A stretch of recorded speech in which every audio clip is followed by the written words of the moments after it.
बाहर निकल, फैक्ट्री से घर बाहर निकल। एरोप्लेन की तरह गाड़ी चलाती है, तुझे तो जेल भेजेंगे। दारू पी के गाड़ी चलाती है, मैं तुझे जेल में चक्की पिसाऊंगा। बाहर निकल, फैक्ट्री से। आपकी भी पिए, अपने पैसों की भी। चल हट। एक तो हमारे गाड़ी का भरता बनते बनते बच गया और ऊपर से बहस कर रही है। चल निकल बाहर। तुम दोनों का भी भरता बना दोगी। धमकी क्या दे रही है? चल निकल बाहर, दिखाती हूँ तुझे। चल बाहर निकल। अरे इसे तो चोट लगी है, खून भी बह रहा है। पहले इसको जेल जाना होगा। क्या हो रहा है यहाँ पे? नर्स देखो, हमारा एक्सीडेंट किया है, अभी यहाँ के भी एक्सीडेंट किया है। बोलो। अरे ये तो बेहोश हो गई। बट बॉय, इसे स्टेशन लेकर आओ। इसको खोलो। दरवाजा खोल। खोलो इसको। अंदर से लॉक है। इसकी जान खतरे में, खोलो इसको कोई। ये लड़की, दरवाजा खोल। नर्स जल्दी से इसका इलाज करो, पुलिस स्टेशन ले जाना है। इसकी वजह से आज मर जाते हम। चाहे कुछ भी हो जाए, छोड़ूंगा नहीं इसे मैं। इसे जेल भेज कर रहूंगा। ये आपको, इस लड़की की इतनी हालत खराब है और आप इलाज जल्दी करो इसका। आप यहीं रुकिए, आप अंदर नहीं आ सकते। ठीक है, तुम अपना कर्म करो, हम अपनी शर्म करते। जल्दी इलाज करो। आज हम इसकी वजह से मर जाते, उसका क्या? हाँ, और तुम भी उसकी जगह लेटी होती तो। मैं क्यों? मुझे पता है तुम चाहते हो कि मेरा एक्सीडेंट हो जाए। नलिनी कहाँ है? हमें क्या मालूम? तुझे क्या हम यहाँ के रिसेप्शनिस्ट लग रहे हैं? अरे अभी एक लड़की का एक्सीडेंट हुआ था, उसको थोड़ी देर में अंदर लेकर आए थे। कहाँ है वो? लगता है ये लड़की उसकी दोस्त है। अच्छा, वो तेरी फ्रेंड है। आज तेरी फ्रेंड की वजह से मैं स्वर्गवासी होते होते बच गई। अच्छा, वो तुम दोनों हो। मुझे बाहर से अभी पता चला है, मेरे दोस्त का एक्सीडेंट तुम दोनों की वजह से हुआ है। क्यों किया तुमने ऐसा? अगर मेरे दोस्त को कुछ भी हुआ, मैं तुम दोनों को छोड़ूंगी नहीं, केस कर दूंगी। हो। उल्टा चोर कोतवाल को डांटे। अरे तुम क्या केस करोगी? हम केस करेंगे तुम्हारे दोस्त के ऊपर। दारू पी के गाड़ी को ठोक दिया है, चकनाचूर कर दिया हमारे गाड़ी को। ड्रिंक एंड ड्राइव के केस में अंदर भेज दूंगा, समझे? कानून मत सिखा मुझे, मैं वकील हूँ। तुम दोनों तो गए काम से। ये तो हमें धमकी दे रही है मुन्नू।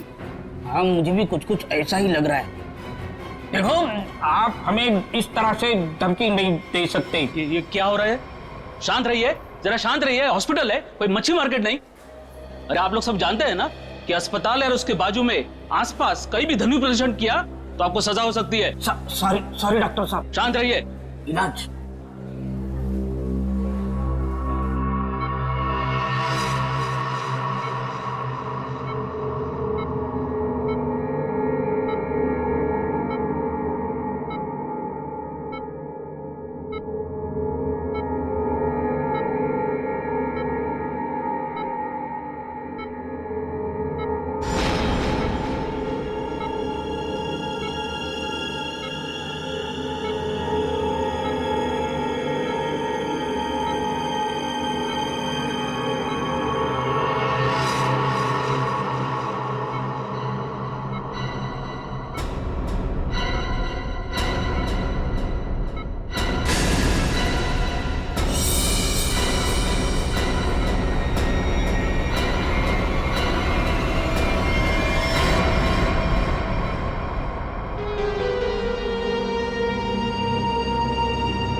सर, पूरे शरीर पर कम से कम 25 से 30 घाव होंगे। कितनी बेरहमी से मारा है इसे, इतनी नफरत।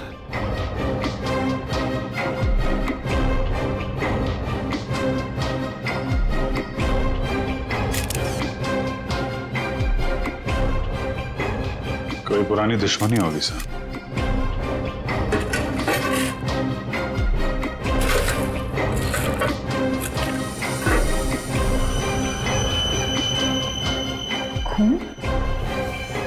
सब डस्टबिन में से ये खून से सनी हुई कैंची मिली है।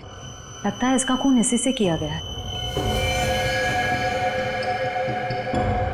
ये देखो अभिजीत,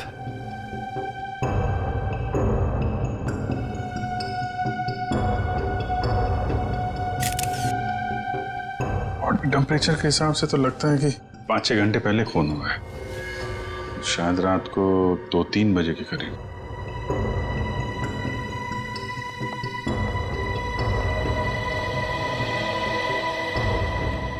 डॉक्टर साहब, ये पेशेंट कौन है? सर यहाँ के बहुत बड़े बिजनेसमैन वेद जी, इनका बेटा है राकेश। 2 दिन पहले ही यहाँ एडमिट हुआ था। किस चीज का इलाज कर रहे थे? क्या हुआ था इसे? फूड पॉइजनिंग, पर काफी अच्छा सुधार हो चुका था। आज तो हम उसे डिस्चार्ज भी देने वाले थे। अच्छा, किसने खून किया होगा? कुछ बता सकते हैं आप? नहीं सर। आखिरी बार कब देखा था आपने इसे?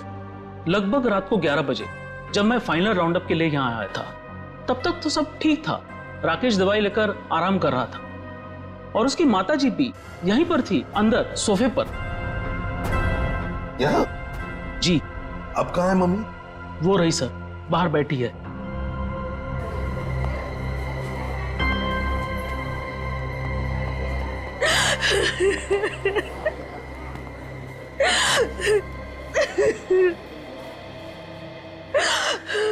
आप तो कमरे में ही थी ना राकेश की देखभाल करने के लिए? हाँ सर, मैं यहीं पे रुकी थी। रात को करीब 9 बजे मैंने अपनी बेटी और लावण्या को घर भेज दिया था। उसके बाद मैं राकेश की देखभाल के लिए यहीं रुक गई थी सर। तो फिर 2 से 3 बजे के बीच आप कहाँ थी जब ये हादसा हुआ? सर, मैं अंदर ही थी।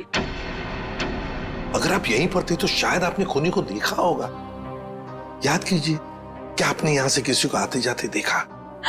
नहीं सर, मैं अंदर सोफे पे सो रही थी।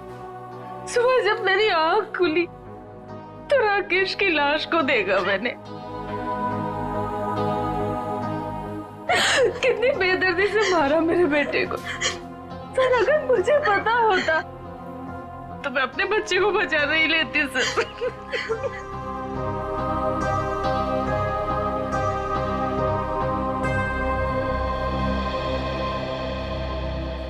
अभिजीत, ये कैसे हो सकता है? राकेश का खून हो रहा था और उसकी माँ बगल में सो रही थी, उसे पता नहीं चला। अब राकेश का जब खून हो रहा था तो खुद को बचाने के लिए वो चीखा चिल्लाया होगा, हाथ पैर झाड़े होंगे, कुछ तो सुनाई पड़ता माँ को। माँ इतनी गहरी नींद में सो रही थी कि उसे सुनाई तक नहीं पड़ा। ऐसी नींद की शायद किसी ने जैसे बेहोशी की दवा दी हो। अभी मुझे तो यहाँ कुछ ना कुछ तो गड़बड़ लगती है, कुछ ना कुछ तो गड़बड़ है।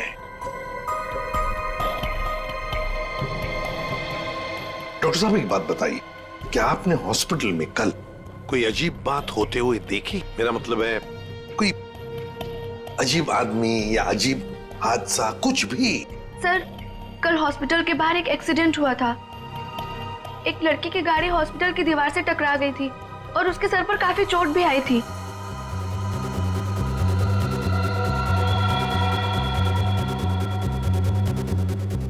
कैसी हालत है अभी उनकी? सर, अभी तक होश नहीं आया है। तो इसमें अजीब क्या है? सर, वो ड्रिंक एंड ड्राइव का केस था। उस लड़की से एक आदमी की गाड़ी का एक्सीडेंट हो गया था और वो दोनों आदमी औरत उसका पीछा करते करते हॉस्पिटल में आए थे और जिद कर रहे थे कि उसको पुलिस के हवाले करके ही मानेंगे। कब हुआ था ये? यही रात के 10:30 बजे के आसपास। वो कपल तो यही बैठकर उस लड़की के इलाज होने का इंतजार कर रहे थे ताकि उसके बाद वो उसे पुलिस चौकी ले जा सके। तभी उस लड़की की एक दोस्त भी यहाँ आई। उन लोगों में झगड़ा इतना बढ़ गया कि मुझे खुद यहाँ आकर उनको शांत करना पड़ा। तो फिर लेके गए उसे पुलिस स्टेशन? हाँ सर, डिस्चार्ज के बाद ले गए। कब डिस्चार्ज दिया था लड़की को? लगभग 2-3 बजे के आसपास। ओह, 2 से 3 बजे के बीच तो खून हुआ है। कौन से पुलिस स्टेशन में लेके गए, कुछ बताया? शायद शास्त्री नगर पुलिस स्टेशन ले जाने की बात कर रहे थे। सर, एफआईआर से पता चल जाएगा वो लड़की और कंप्लेंट करने वाले कपल के बारे में। निखिल, जरा शास्त्री नगर पुलिस स्टेशन में फोन करके पूछो कोई ड्रिंक एंड ड्राइव का केस है क्या वहां पे। डॉक्टर साहब, एक काम कीजिए, कल रात 10:30 बजे से लेकर आज सुबह 7 बजे तक यहाँ हॉस्पिटल में जितने भी लोग मौजूद थे, पेशेंट के रिश्तेदार हो, दोस्त हो, जो भी कोई हो, उन सब की लिस्ट चाहिए हमें।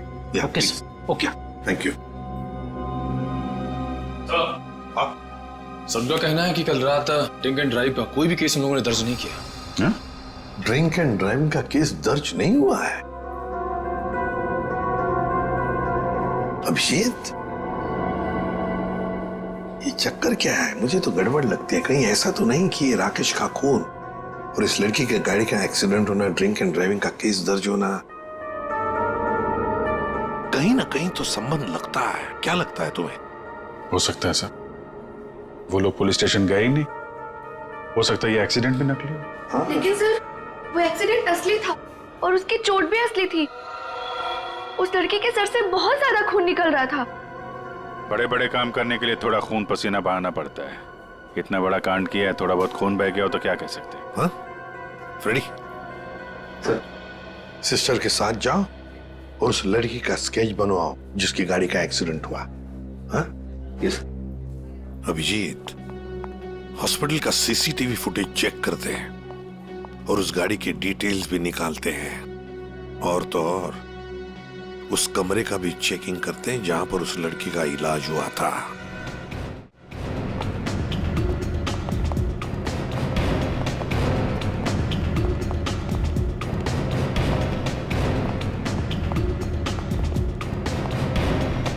आइए सर। सर, यही वो कमरा है जहां पर उस लड़की का हमने इलाज किया था। लग जाओ काम पे। एक एक कोना छान मारो इस कमरे का।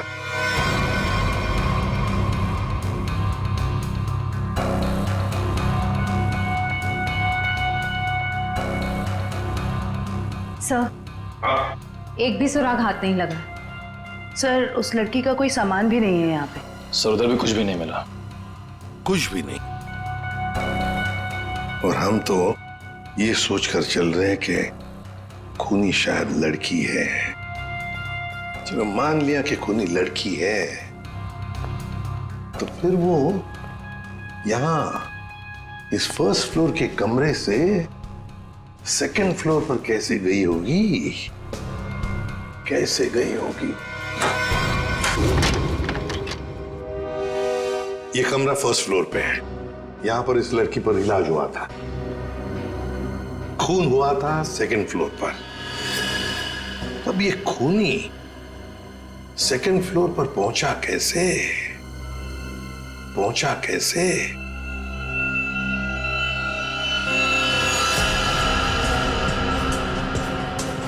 अच्छा, ये देखो, रनिंग पैरापेट है। खूनी पैरापेट के ऊपर से लगता है इस पाइप के जरिए सेकंड फ्लोर पर गया। हाँ, लेकिन पैरापेट पर उतर जाओ।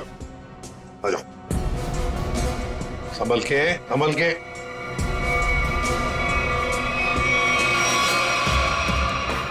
निखिल, संभल के।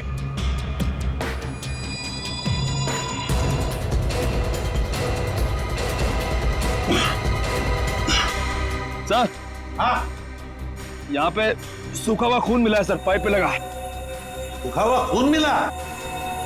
तो फिर जरूर खूनी इसी रास्ते से गया होगा राकेश का खून करने सेकंड फ्लोर पर। देखो देखो, और कुछ मिलता है क्या? बारीकी से देखो। ऊपर और जा सकते हो? हाँ सर। चलो, वेरी गुड, जाओ।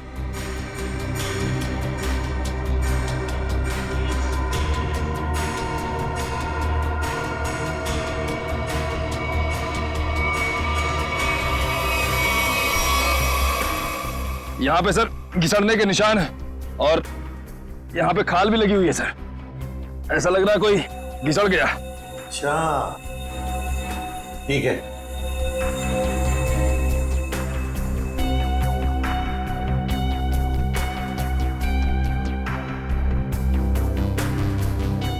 सर, यहाँ से ये नहीं पता चल पा रहा है कि राकेश का रूम कौन सा है। एक काम करते हैं, हम लोग ऊपर जाके राकेश के कमरे की खिड़की खोलते हैं। सर,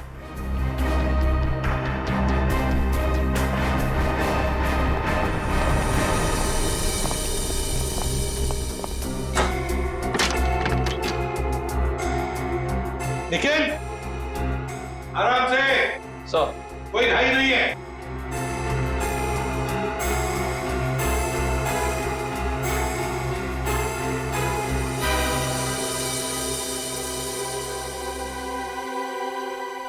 ठीक है आने के लिए रास्ता? हाँ सर। मतलब खूनी यहीं से आया था? सर फर्स्ट फ्लोर के कमरे की खिड़की और इस कमरे की खिड़की दोनों अंदर से बंद थे। तो सर खूनी ने अंदर आके खून किया कैसे? और सर जब खून हुआ तो राकेश की माँ भी नहीं उठी। और तो और सर राकेश की माँ की रिपोर्ट के मुताबिक उन्हें कोई नशीली दवा भी नहीं दी गई। इसका एक ही मतलब हो सकता है श्रेया कि हॉस्पिटल का कोई है जो खूनी के साथ मिला हुआ है।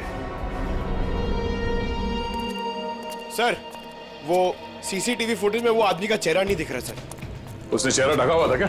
सर नहीं, चेहरा ढका हुआ नहीं था, मगर वो नीचे देख रहा था। अबे अरे यार आराम से चला। ध्यान से। क्या है ना सर, वो सीसीटीवी फुटेज में वो आदमी का चेहरा नीचे की तरफ था और ऐसा लग रहा था कि उसे पता है कि कैमरा कहाँ लगा हुआ है। उस फुटेज में गाड़ी का नंबर तो दिखा होगा? है ना सर। एक काम करो, उस गाड़ी की डिटेल्स पता करो। सर मैंने अपना दिमाग और अपने जासूस जोड़ा दिए सर। गाड़ी के सारे डिटेल्स है हमारे पास। क्या बात है, कभी कभी गलती से तुम सही काम कर जाते हो।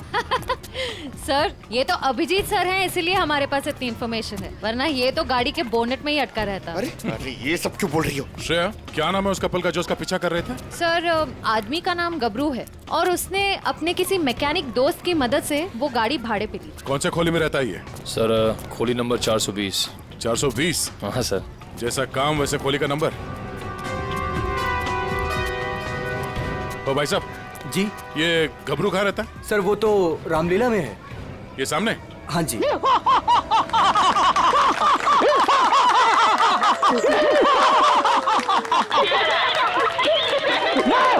रावण, लंकाधिपति रावण, 10 मुंह वाला रावण। ए हंसो मते नहीं तो चमाट मार दूंगा। तो मेरे पास है सर्वशक्ति, सर्वशक्ति है मेरे पास। मैं कर दूंगा सबका सर्वनाश। अबे ओए, तेरा सर्वनाश करने हम आए हैं। पर कौन हो आप लोग? गबरू देख तेरे पैर आ गए। जाओ यहाँ से, रावण का सीन चल रहा है। ओए, हम इतना सीन देखने नहीं आए, तेरे इस नाटक से पर्दा उठाने आए, समझा? पर्दा उठाने? पर्दा तो कब का उठ चुका है। जाओ डिस्टर्ब मत कराओ। मैं हूँ रावण। डिस्टर्ब तो तुमने कर दिया हमें। अब ये नाटक बंद कर, हम लोग सीआईडी से हैं। क्या सीआईडी से? यहाँ पे रख लो, पहले बताना था ना। भागो रावण भागो। पंकज निकल, पकड़ो से।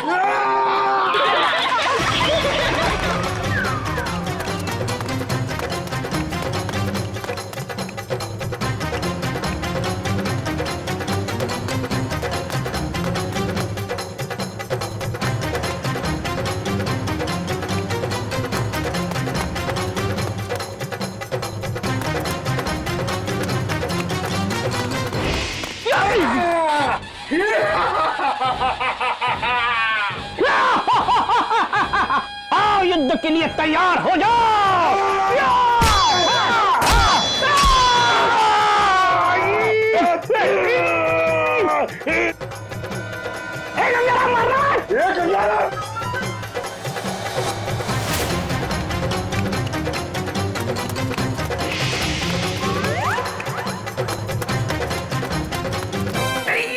अरे छोड़ सीआईडी पीछे आ रही। अरे मैं तेरा मन्नू मामा, छोड़। अरे छोड़ नहीं, ये ले, ये ठूस, चल।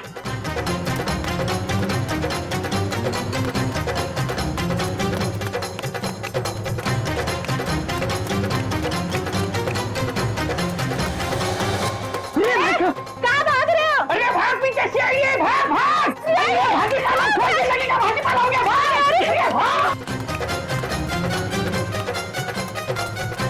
सीआईडी पीछे भाग, मेरे पीछे पीछे भाग। भाग भाग को भाग। अरे भाग, सीआईडी पीछे भाग भाग। अरे आगे भी सीआईडी, पीछे भी सीआईडी, यहाँ पानी। बहुत भाग दौड़ कर लिया, चुपचाप खड़े रहे। जरा सा भी हिला ना तो जितने सारे सब एक साथ फोड़ दूंगा। साहब ये भाड़े के हैं साहब। अबे तू रावण है क्या पीटी उषा? नहीं नहीं सर, नहीं सर, इतना दौड़ाता है। अब ये बताओ, तुम लोगों ने राकेश का खून क्यों किया? नहीं सर, हमने किसी को नहीं मारा। डरे हुए चूहे की तरह भाग क्यों रहा था? हाँ? अरे सीआईडी बोले तो डर के मारे भाग निकल गई। नहीं सब ये भाड़े का है। भाड़े का? हाँ। ये भी? नहीं, अब सच सच बता, कत्ल से ठीक पहले तुम लोगों ने वहाँ हॉस्पिटल के बाहर एक्सीडेंट का नाटक क्यों किया था? हमारी कोई गलती नहीं है सर। उस लड़की ने कहा था हमें ये सब करने के लिए। लड़की? कौन सी लड़की? जिसने एक्सीडेंट का नाटक किया। नाम क्या उस लड़की का? पहचानते उसे? कहाँ मिले थे उसे? नाम तो नहीं पता, हम नहीं मिले। वो हमें मिलने आई थी चौल में। हाँ, परसों रात को ही बोली। वो मेरे एक्टिंग से बहुत इम्प्रेस। आपने देखा ना अभी मेरी एक्टिंग एकदम रियल है कि नहीं है? हाँ, बहुत अच्छी एक्टिंग करते हो, बहुत अच्छे भागते हो तुम। ये बताओ कि इस लड़की ने तुमसे कहा क्या था? उसने मुझे रोल ऑफर किया रियलिटी शो के लिए और बोले हर जगह ना छुपे कैमरे होंगे, तुम्हें बस है कि नहीं रोड एक्सीडेंट का नाटक करना है। भाई को तो बोलना। हाँ। अच्छा, फिर तुम दोनों ने भेष क्यों बदला? उस लड़की ने कहा था हमें भेष बदल के एक्टिंग करने के लिए। देख, तेरे बचने का सिर्फ एक ही रास्ता है। जो कुछ भी उस लड़की के बारे में जानता है बता। उसे पहचान सकता है तू?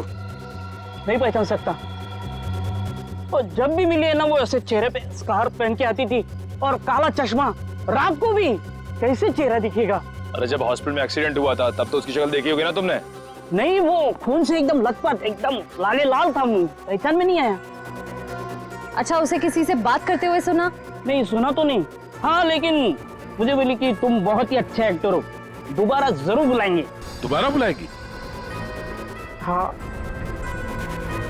मतलब वो एक और खून करने वाली?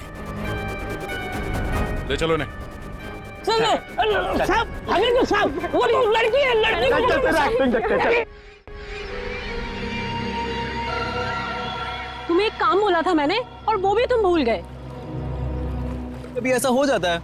नहीं, ये जो हुआ है ना जानबूझकर हुआ है। जानबूझकर तुमने सनस्क्रीन घर पे छोड़ा है ताकि मैं या धूप में काली पड़ जाऊं और अपने कजिन की शादी में सबसे गंदी लगूं। सॉरी डार्लिंग, हम तुम्हारी कजन की शादी में नहीं जा पाएंगे। वो क्या है ना कि मुझे ऑफिस से छुट्टी नहीं मिली।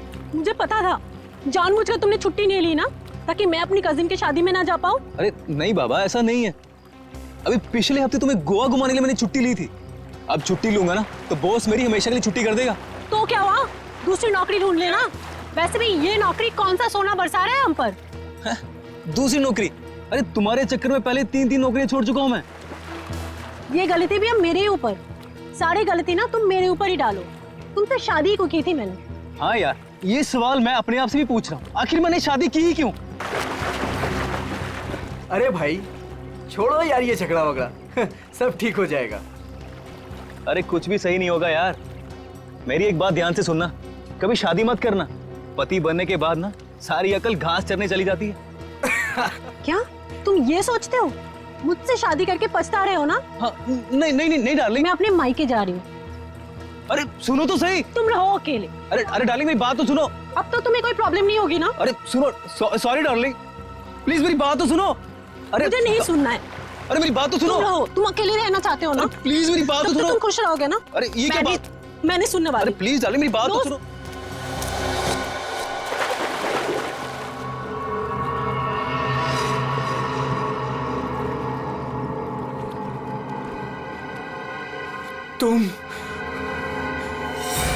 तुम जिंदा हो? ये तो मनन की आवाज है। हाँ।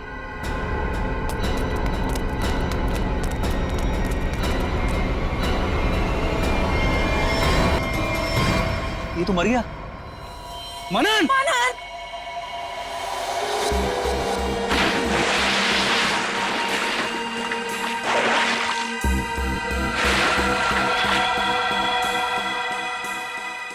दया, रस्सी से गला दबाकर मारा गया है। गले पर रस्सी का निशान इतना गहरा है, लगता है बहुत ज्यादा प्रेशर से मारा गया है इसे। तो इसके शरीर पे कोई और निशान, कोई फिंगरप्रिंट जिससे खूनी के बारे में कुछ पता चल जाए? नहीं दया, खूनी बहुत चालाक है, उसने कोई ऐसा निशान नहीं छोड़ा। लेकिन फिर भी मुझे लगता है पहले इसे सामने से धक्का दिया गया और उसके बाद इसे सामने से ही रस्सी से गला दबा करके मारा गया है। देखो मैं बताओ, अगर इस रस्सी को गले की तरफ रख के कोई पीछे की तरफ से खींचेगा तो ये निशान ऊपर की तरफ आएगा ऐसे। अगर इस रस्सी को कोई इंसान सामने की तरफ से गले की तरफ दबाएगा बहुत प्रेशर के साथ, तो निशान सीधा आएगा। और ये निशान यही बता रहा है कि इसे सामने से दबाया गया है। देखो ये सीधा निशान, ऊपर की तरफ नहीं।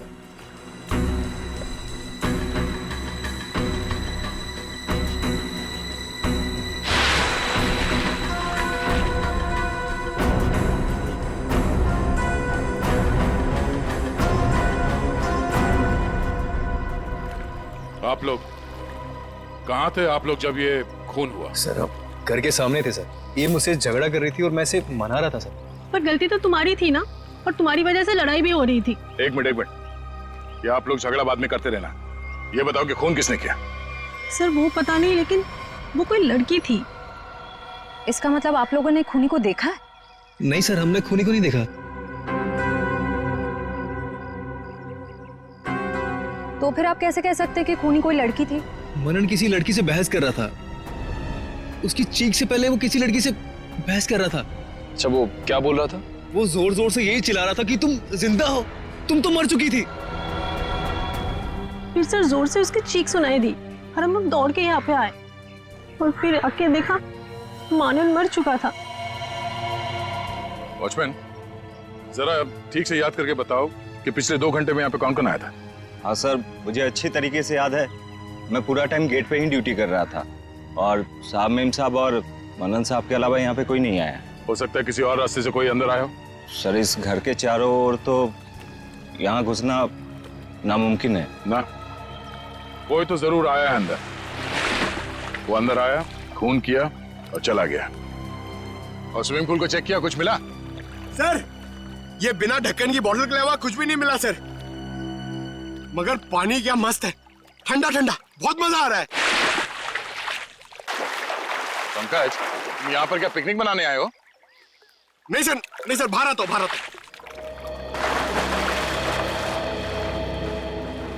ये लड़की कौन है जिसे मनन देख के कह रहा था कि तुम जिंदा कैसे हो सकती हो, और वो यहाँ आई कैसे? सर वहाँ हॉस्पिटल में भी सारे खिड़की सारे दरवाजे अंदर से बंद थे। वो लड़की किसी तरह राकेश के कमरे में घुसी, उसका खून करके वहाँ से भाग गई, जबकि राकेश की माँ वहीं कमरे में मौजूद थी।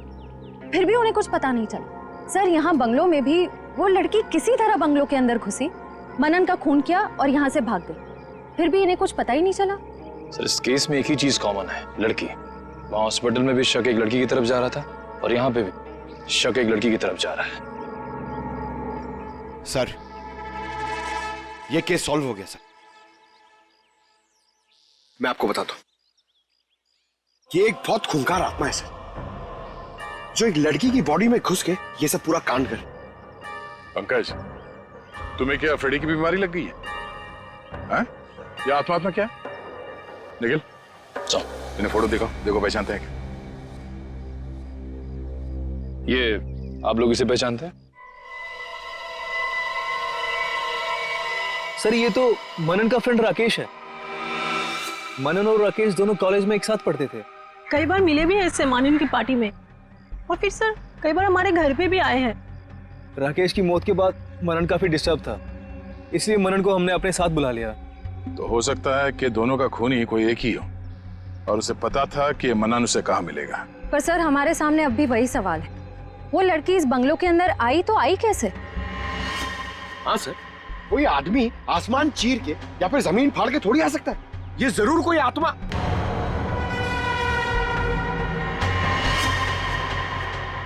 हाँ, जमीन फाड़ के तो आ सकता है। अब जरा देखो यहाँ से बाहर निकलने का जमीन में कोई रास्ता है क्या? Sir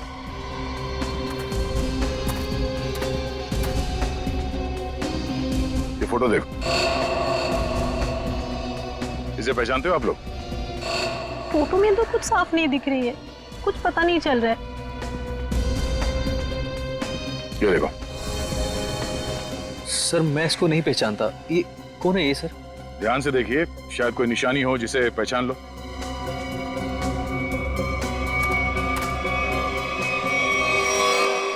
sir! हाँ? क्या हुआ? सर ये मैनहोल। खोलो इसे।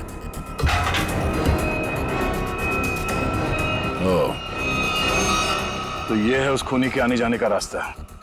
तो खूनी यहीं से आया होगा, उसे सब पता था कहां से अंदर आना है और खून करके कहां से निकलना है। एक काम करो, देखो जरा ये रास्ता कहां पे खुलता है। राकेश का हॉस्पिटल में खून और मनन का स्विमिंग पूल में गला घोटकर मार देना, दोनों हादसों में कोई ना कोई कनेक्शन जरूर है। लगता है कोई बदला ले रहा है इनसे। हाँ सर, 7 साल पुराना बदला। क्या 7 साल पुराना बदला? जी सर। सर ये 2 लोग जो मरे हैं, राकेश और मनन, ये 7 साल पहले जूनियर टेक्निकल कॉलेज में मिले थे और दोनों बहुत जल्द अच्छे दोस्त बन गए थे। और उसी साल एक हादसा भी हुआ था सर। वो क्या? सर एक कार रेसिंग कंपटीशन में एक कार एक्सीडेंट में एक लड़का और लड़की मारे गए थे और उसी कंपटीशन में ये राकेश और मन्नन भी थे। इन लोगों ने वो कंपटीशन जीती भी थी। मगर सर उस हादसे का इन दोनों की मौत से क्या ताल्लुक है? सर वो जो लड़की मरी थी वो ये है सर, नैना।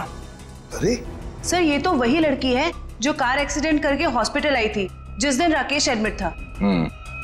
और ये है उसका असली चेहरा।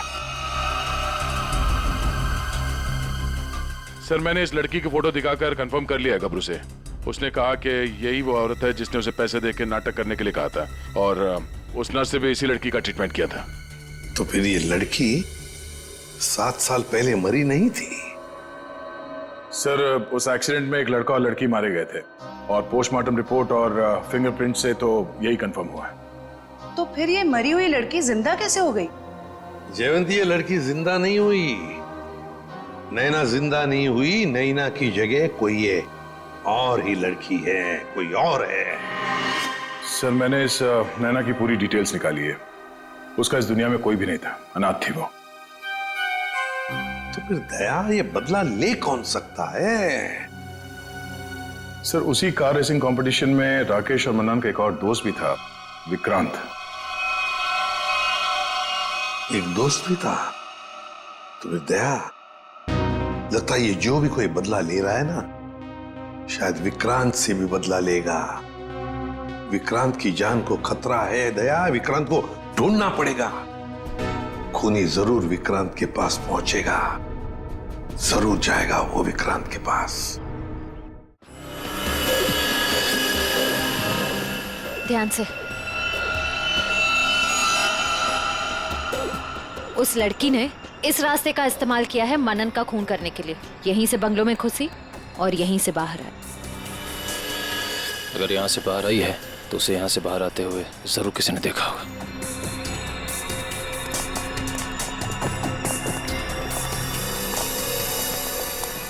अरे सुनो भाई साहब। हाँ जी सर। इस लड़की को देखा? हाँ देखा है ना सर। कब और कहाँ देखा? मैडम देखिए, हम दुकान छोड़ के कहीं नहीं हिलते हैं, टिके रहते हैं यहाँ पर। तो अब यहीं देखा होगा ना। अच्छा वो किधर गई कुछ पता है आपको? बस इधरी रोड पे से वो बबलू की टैक्सी में गई है। बबलू की टैक्सी? कितने बजे? 10 साढ़े 10 बजे होंगे मैडम। मनन का खून हुआ था सुबह 9 बजे और क्राइम सीन से मैं पहुंचने में तकरीबन 1 घंटा लगा। मतलब हमारा शख्स ही निकला। भाई साहब ये बबलू टैक्सी वाले का मोबाइल नंबर है आपके पास?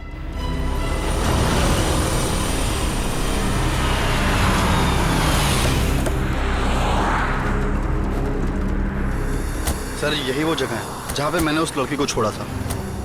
यहाँ पे? हाँ सर। ये तो काफी बड़ी जगह है।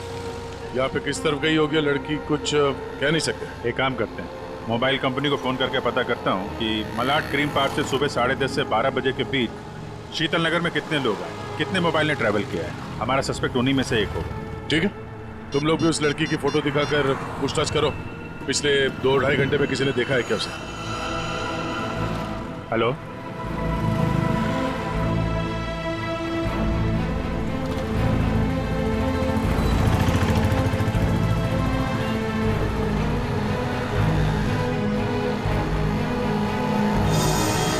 क्या नंबर पता है? हाँ जी, 57 अभी भी है। ओके, कौन सी building? Thank you very much. 4 लोग यहाँ पर आए थे, उसमें से एक लड़की है जो अभी भी आई है। उस लड़की का मोबाइल जब राकेश का खून हुआ तो हॉस्पिटल के पास था, और जब मनन का खून हुआ तो बंगलों के पास था। इसका मतलब डेफिनेटली वही लड़की है जिसका पीछा कर रहे हैं हम लोग। और अभी ये शीतल नगर में। या पारिस बिल्डिंग।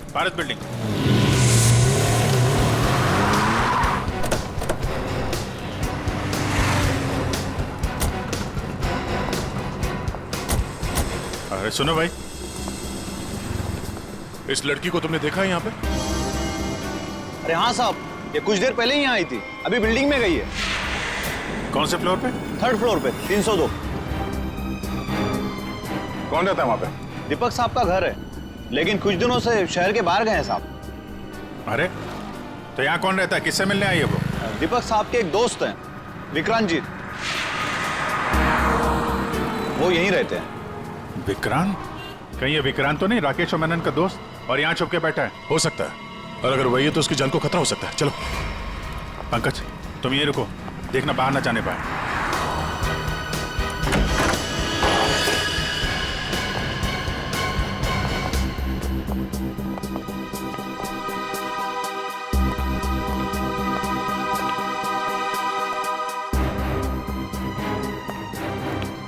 तो कोई भी नहीं।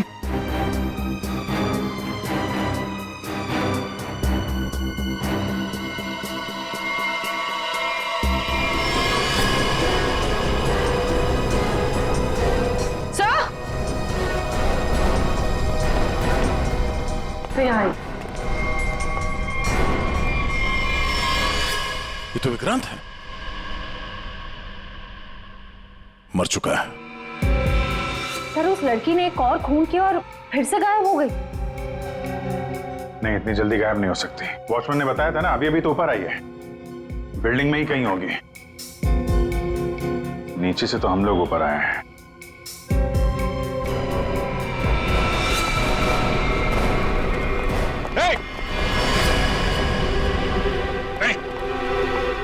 नीचे उतरो, क्या कर रहे हो? पास मत आना, नीचे पास मत आना, नहीं तो मैं कूद जाऊंगी। क्या कर रही हो? मैं बता रही हूँ, मैं कूद जाऊंगी। नहीं, नीचे आओ। क्या प्रॉब्लम क्या है? देखो हम बात कर सकते हैं, हमें बताओ, हम तुम्हारी मदद करेंगे। आ जाओ। मुझे कोई मदद नहीं चाहिए। तुम सीआईडी वाले कभी मेरा दर्द समझ नहीं सकते। मैं अपने सारे दर्दों का बदला ले चुकी हूँ। अब मेरे जिंदा रहने का कोई फायदा ही नहीं है। नहीं, देखो हम जानते हैं तुम नैना नहीं हो, उसका चेहरा लगा रखा है तुमने, और तुमने जो किया है वो गलत किया है, गुनाह किया है तुमने, और खुद की जान देकर एक और गुनाह करने जा रही हो। क्यों कर रही हो ऐसा? कौन हो तुम?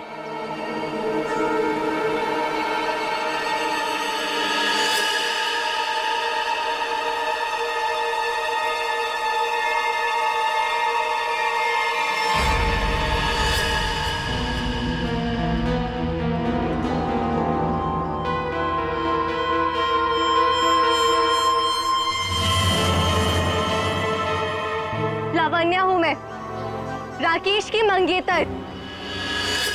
तो तुमने खुद अपने मंगेतर का ही खून कर दिया? खून नहीं किया है मैंने, नहीं किया है मैंने खून, न्याय किया है मैंने। उस जुर्म की सजा जो कानून उसे नहीं दे सका। राकेश ने मेरे भाई और उसकी गर्लफ्रेंड का मर्डर किया था, अपने दोनों दोस्तों के साथ मिलकर, इसलिए मैंने भी उसका खून कर दिया। उन लोगों ने तुम्हारे भाई और उसके गर्लफ्रेंड का खून किया, ये तुम इतने यकीन के साथ कैसे कह सकती हो? वो तो एक एक्सीडेंट था ना? एक्सीडेंट नहीं था वो। उस कार रेसिंग के दिन जब मेरे भाई की कार की ब्रेक्स फेल हो गई थी, तब भाई ने मुझे फोन किया था और बताया था मुझे कि ब्रेक फेल के पीछे राकेश और उसके दोस्त विक्रांत और मनन का हाथ है। और फिर गाड़ी खाई में गिर गई और दोनों की मौत हो गई। मैं सिर्फ 14 साल की थी। 7 साल इंतजार किया है मैंने, ताकि मैं अपने भाई और उसकी गर्लफ्रेंड की मौत का बदला ले सकूं उससे। हॉस्पिटल की खिड़कियां अंदर से बंद थी और सीसीटीवी फुटेज में तुम दिखाई नहीं पड़ी। ये काम तुम अकेले नहीं कर सकती थी। हॉस्पिटल का कोई आदमी है जो तुमसे मिला हुआ है। क्यों? हाँ है।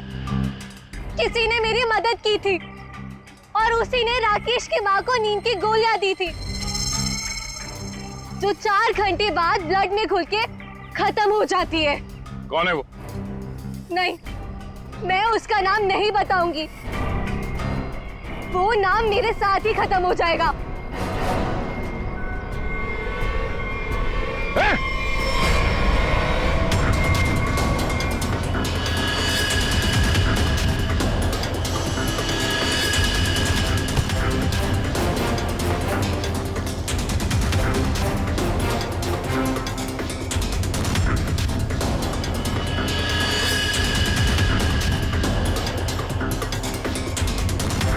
छोड़ते जाओ, धीरे से।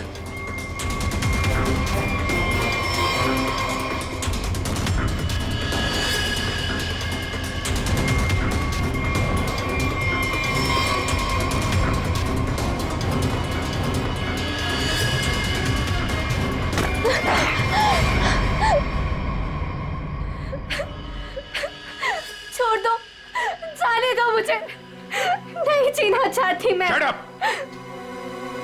तुम्हें जिंदा भी रहना पड़ेगा और उसका नाम भी बताना पड़ेगा। कौन है वो?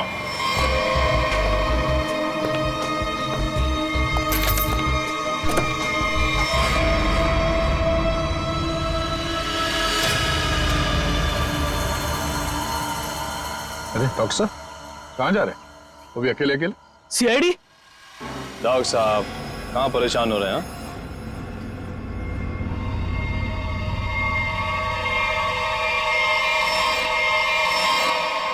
अरे डॉक्टर साहब, हम तो आपको लेने आए हैं, क्योंकि आप जिस प्रोग्राम के लिए जाने वाले थे ना, वो सारा प्रोग्राम अब कैंसिल हो गया है। अब आपका प्रोग्राम हमारे साथ, हमारे ही जेल में।